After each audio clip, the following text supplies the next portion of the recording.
Mina olen Raju võitleja Jüri Jõgiste. Osalen Raju 13-l ja sooritan oma 4. profimatši.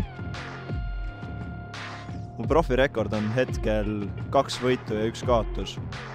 Vastane peaks enim kartma püstivõitlust, kuna 2 eelneval võistlusel olen löönud vastaseid nokki nii vasaku kui parema käega. Esimene knockout oli midagi kirjeldamatut, see moment, see oli väga võimas. Mind motiveerib enim Rajul osalema nende aastate jooksul kogunenud fännid, kes mul on. Tippu jõudmiseks on vaja annet ja töötahet ja ma arvan, et need on mul mõlemad olemas. Raju fännid peaksid minu matši ootama sellepärast, et nad saavad kindlasti väga vaatamisväärt püstivõitlust näha.